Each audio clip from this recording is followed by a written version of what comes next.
Praise.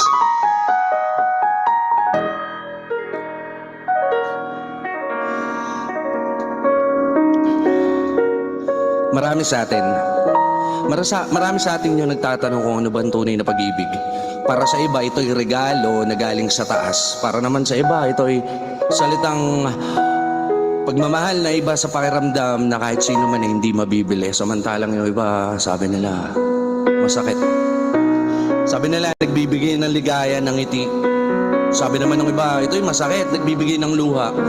Merong iba na nagsasabi na ang pag-ibig ay nagbibigay ng masaya at katangi-tanging memorya na balang araw pagtanda mo itong alalahanin mo. At yung iba naman ay gusto nung kalimutan yung salitang inibig nila noon.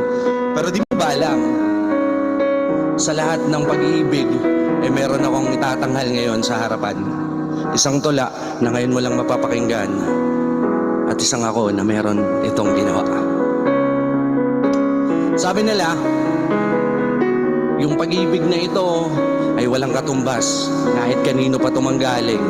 At sabi nila, sa lahat na nakarinig at tumanda, hindi man lang ito tinandaan sa isip kundi tinandaan sa puso. At ang mga katagang ito ay tataga, hindi lang basta galing sa nguso.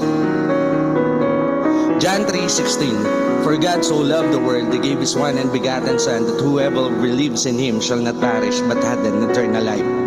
Salitang isang patunay na mula sa Ama ang pinagmula ng salitang pagmamahal na kahit na ano pang kaya mo na sinabi pa nga dito, nagsayang ako ng oras mo, nagsayang ako ng salitang pagod, dinagpis at salitang sakripisyo. Pero kung babalikan natin ang mga bawat kataga, dahan-dahang bubuksan ang katotohanan na kung sino talaga ang gumawa at may likha ng salitang pag-ibig sa sanlibutan.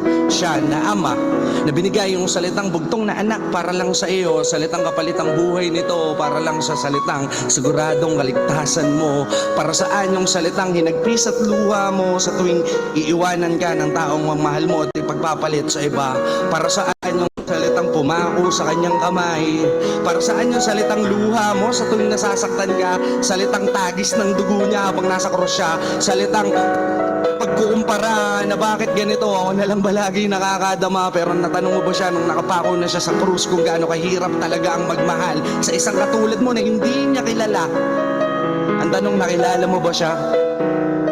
At sa bawat pagpatak ng luha mo, sa sakit na sinasabi mo, ay siyang pagpatak ng buhay niya paubos at paupos sa krus ng Kalbaryo. Salitang walang sino man yung makakapagpantay, salitang sino man yung walang hindi makakapaghintay sa salitang pangakong paraiso. Gaya nga ng sabi niya muli sa aklat na nabuksan ko, ako ang daan, katotohanan at ako ang dahilan para makita mo yung Ama.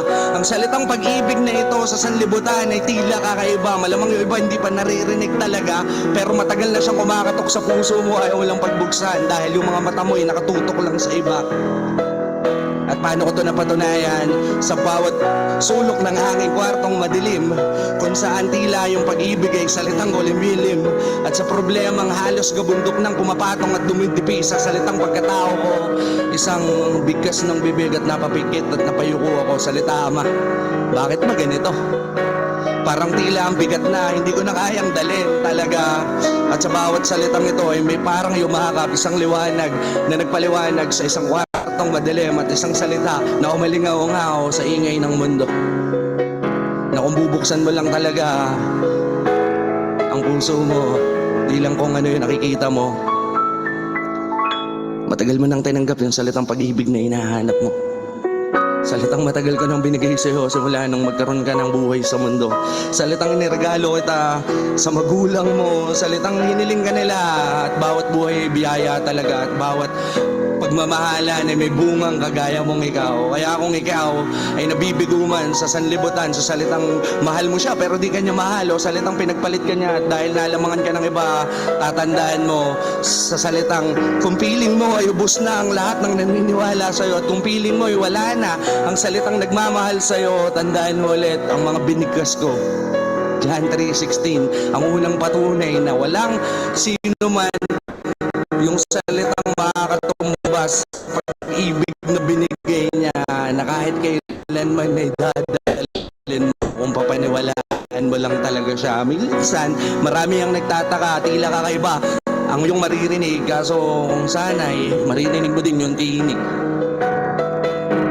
na hindi pa huli para siya'y kilalanin at aminin. Masasabit matatawag lang din natin pag merong salitang problemado ka na, parang game over na, walang-wala na talaga, mapapadasal ka na lang, Ama, bakit ganito ba talaga?